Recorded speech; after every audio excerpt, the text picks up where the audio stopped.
E agora tem um bate-papo importante e interessante para vocês. No final do ano, a gente abordou aqui no nosso programa a nossa relação hoje com as redes sociais. É inevitável o poder hoje e o alcance das redes sociais.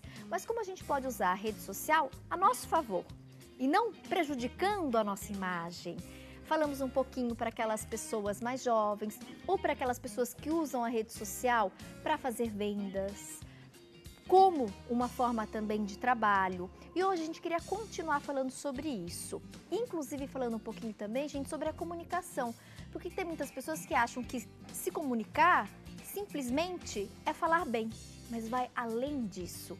Por isso, a jornalista e coach Áurea Regina de Sá, mais uma vez está conosco. Que bom que você voltou, Áurea, de verdade, viu? Eu agradeço, prazer tê-la aqui. Por mais essa oportunidade. Bom início de ano para você. Para você também, 2017 excelente. A gente fechou 2016 com um bate-papo bastante esclarecedor, né? Cheio de informação e dicas interessantes para o nosso público. Eu acho bastante oportuno a gente começar também esse ano novo fazendo uma avaliação. Será que eu me comunico bem? Muitas artesãs acompanham o nosso programa, têm o sonho de abrir seu ateliê, algumas expõem seus trabalhos em feirinhas. Será que você está se comunicando bem? Está passando de maneira correta a mensagem que você quer passar para o seu público, para os seus clientes? Vamos aprender um pouquinho mais sobre isso e como a gente pode buscar, né, melhorar, amadurecer, não só como ser humano, nas nossas relações com o marido, com os filhos e também as relações profissionais. Eu tenho certeza que a Áurea vai te ajudar bastante. Áurea, se comunicar bem não é simplesmente falar bem em público, né? Não é só técnica. Só a técnica vira uma pura ferramenta. Eu costumo exemplificar dizendo o seguinte: não adianta eu te dar uma mala de ferramentas, te apresentar cada uma, como funciona, como utiliza, e você talvez olhe tudo aquilo e diga: não me sinto preparada para fazer isso. Por quê? Porque parte de um amadurecimento, de um desenvolvimento interno. A gente começa a se comunicar melhor quando começa a se conhecer melhor. Tem uma forte relação do autoconhecimento com a comunicação. Por isso não adianta só você aprender, como eu faço, como eu uso as mãos, como eu administro as expressões faciais, qual o tom de voz que eu tenho que usar. Isso é técnica e é importante, só que só isso não basta. Eu preciso entender como eu funciono, como o outro funciona, perceber os ambientes onde eu estou. Agora mesmo, antes um pouco de entrar aqui no estúdio, eu conversava com duas moças ali fora e nós dizíamos sobre as pessoas que falam alto demais. Aquele volume de voz que chega a doer nos ouvidos. Para elas, talvez, esse não seja um volume alto. Para elas está bom. É o parâmetro, né? Acostuma. Agora, se eu entro num ambiente e percebo que todo mundo fala baixinho, já chego chegando, alguns vão estranhar. Isso pode afastar a pessoa de outras pessoas, falando, não quero chegar perto. Se de longe já está me incomodando, imagine perto. Ou seja, como é que eu posso me perceber dentro de um ambiente para saber como agir? Isso não passa por, então eu vou ter que ser um robozinho formatado de acordo com cada situação e com cada ambiente para agradar as pessoas? Não. É só uma questão de adaptação. Quais são as arestas na minha maneira de ser e me comunicar que eu posso aparar para me dar melhor, me dar bem nos ambientes e nas situações? Quais os caminhos para que as pessoas em casa consigam, inclusive, se identificar, fazer essa autoavaliação e como buscar, né, esse autoconhecimento e essas mudanças e adaptações no nosso dia a dia para a gente sempre buscar essa evolução e aí, consequentemente, conquistar mais espaços, né, e se comunicar cada vez mais melhor com o outro. Isso vale para a família, isso vale para o ambiente profissional. Isso, em todos os momentos nós nos comunicamos. A sua pergunta é excelente porque abre uma possibilidade para eu falar dessa busca do autoconhecimento. Para mim, Carol, o que sempre funcionou foi leituras e observação. O grande presente que eu entendo que nós ganhamos todos os dias é a autoobservação. Eu me observo dentro de uma situação, de um ambiente, e eu observo os outros também. Como é que, de acordo com essa análise, eu vou me posicionar para ter mais benefícios? Benefícios no sentido de, primeiro, ser aceito e reconhecido, que é a primeira grande necessidade do ser humano. Todos nós queremos ser aceitos, queremos ser reconhecidos pelas pessoas, queremos nos sentir aconchegados.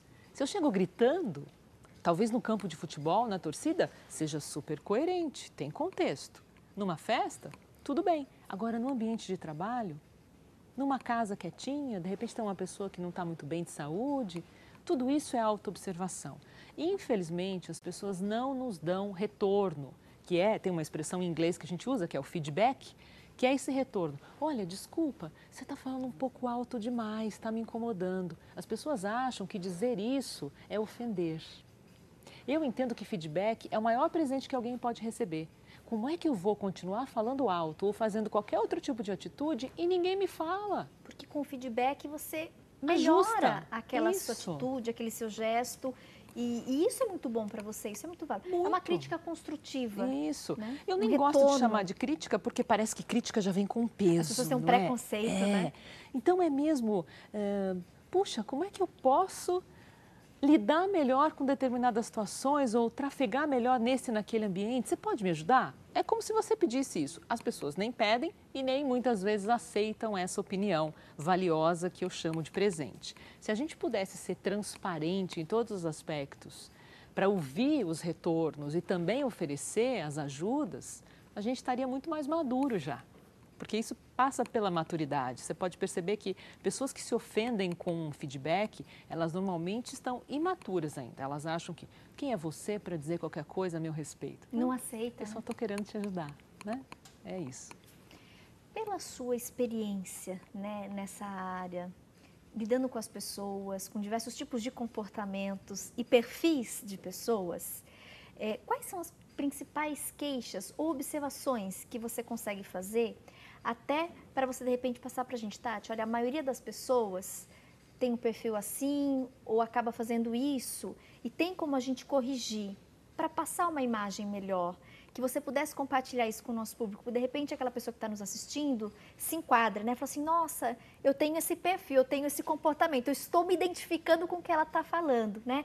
E como a gente pode, de fato, mobilizar, incentivar para que essa pessoa busque, né, esse autoconhecimento, porque às vezes a gente tem pessoas que de repente são muito tímidas, ou são ansiosas e agitadas demais, e tem dificuldade de parar, observar, né? Acaba atropelando sempre uma coisa atrás da outra. Quais seriam as dicas e orientações para essas pessoas, né? Como buscar esse autoconhecimento e diante da sua experiência, né? Quais são as principais queixas das pessoas? Como você pode ajudar esse nosso telespectador? A principal Áurea? dica que eu gostaria de contribuir, de compartilhar, é em relação a essa autopercepção, como se tivesse alguém fora de você, mas esse alguém é você, te olhando e te ajudando. Se a gente não tem um feedback externo de um terceiro, e também você não vai andar com essa pessoa tiracolo para sempre, né? Mesmo que você arrume um amigo que fale, eu vou ser o mais honesto possível. Tudo que eu achar que você não está legal, eu vou te falar. Mas essa pessoa não vai estar 24 horas por dia com você. Você é o seu melhor amigo nesse sentido. Então, essa referência que você passa a ter, se observando, será que eu realmente estou usando a gesticulação adequada? Estou falando num bom tom de voz? Estou colocando conteúdos interessantes para as pessoas, contribuindo com as pessoas? Ou eu dou muita gafe e acabo cometendo deslizes na comunicação? Será que eu sou entrão demais e invado a privacidade das pessoas? Quais são os retornos que eu tenho dos outros em relação a isso? Por mais que as pessoas não sejam completamente transparentes para dar esses retornos, você percebe na forma de agir do outro. Por exemplo, uma pessoa que te evita. Ela simplesmente não quer ampliar o papo, ou ela nunca te procura, ela não faz questão daquele contato. Por que será? É sempre porque eu não estou agindo errado? Não. Não estou agindo certo? Não. Ela pode ter a opção de não querer sua amizade, de não querer um contato maior. Mas é importante que a gente possa se avaliar para entrar na gente. É como se fosse um intensivão dentro da gente, para se avaliar e entender quais as melhores estratégias para usar a comunicação. Comunicação é estratégica. Outro dia, Tati, eu falei sobre gírias num artigo que eu escrevi, deu uma repercussão incrível. E eu percebi a aceitação da grande maioria em relação a esse conteúdo, porque muita gente usa de forma desmedida, 10 palavras comum, que a pessoa fala, 11 gírias. São gírias. Isso. Não que esteja errado, proibido, não pode falar nunca, mas depende do ambiente. Depende do número de vezes que você vai dizer a gíria. Então, ela pode estar acertada num volume de aparições ali na fala, mas toda hora pode passar a ideia de desleixo com o vocabulário, de falta de informação, de conhecimento, de falta de preocupação com a sua própria imagem. E você trouxe essa discussão nesse seu artigo. Isso. E algumas pessoas colocando, não, a gente tem que ser o que a gente é, né? E os outros que se adaptem. Eu fico ainda um pouco espantada com esse tipo de colocação, porque se existe, e por que eu trago esse assunto sobre gírias? Porque muitos profissionais da área de recursos humanos comentam como empobreceu o vocabulário das pessoas. Dentro de uma empresa é possível notar isso. E a partir, por exemplo, da avaliação do uso do vocabulário, que a pessoa pode ter um pontinho a mais ou a menos na hora de ser promovido. Em tempos de crise, né, essa sua informação é importantíssima. Você quer manter uma boa posição? Tem muitas pessoas precisando manter a sua função naquela empresa, muitas pessoas que foram demitidas e precisam ser recolocadas no mercado de trabalho e muitos jovens buscando o seu primeiro emprego. Sim.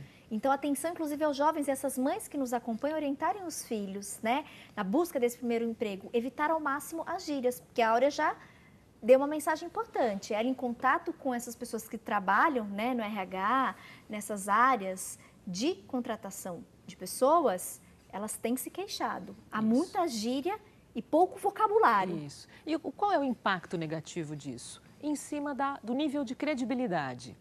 Qual é o posicionamento que você quer ter perante as pessoas da empresa, ao chefe, aos colegas de trabalho? Por exemplo, você se imagina sendo visto como alguém inteligente? Alguém que tem iniciativa, alguém disposto a fazer as coisas acontecerem, que quer galgar degraus maiores dentro da carreira. É esse o seu posicionamento? É preciso, inclusive, cuidar da imagem verbalizada, da imagem escrita, da imagem que a vestimenta também visual, compõe, né? Isso, o visual, o estilo da pessoa. Porque se a gente pensar, eu me visto do jeito que eu quero, eu falo do jeito que eu quero, eu falo o que eu quero. Eu não sei aonde essas pessoas acham que elas não dão satisfação para ninguém, não é? As pessoas tendem a ficar cada vez mais egoístas e o que eu faço está bom para mim, então está ótimo, né? Não tem que agradar o outro. Mas a gente vive em sociedade e a gente tem ainda hoje algumas regrinhas, né?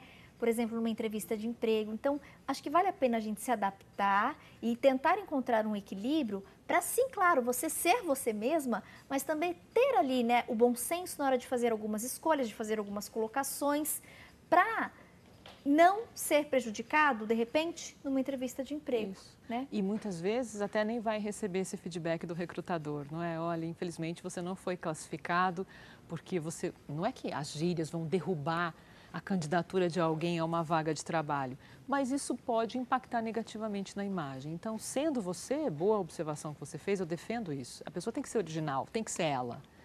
Tem que pensar com a própria cabeça, em cima das próprias crenças, mas fazendo alguns ajustes. Todos nós precisamos de ajustes o tempo inteiro. Nós temos todos os dias a oportunidade de nos desenvolver. E a comunicação é uma grande ferramenta para que esse desenvolvimento aconteça. E no próximo bloco, a Áurea vai continuar falando conosco, dando dicas para você se desenvolver aí na sua casa, independente da atividade que você execute. Mesmo você, Tati, olha, já sou aposentada, já estou curtindo agora, né, meus netos, meus filhos. Mas essa questão da comunicação é muito importante, porque ela pode e deve ser usada, né, no âmbito profissional, como a gente tem destacado aqui alguns pontos, mas a própria relação com o marido, né, com a família. Às vezes a gente vê aí famílias que não se conversam, que não se entendem. Às vezes é parar, fazer essa autoavaliação.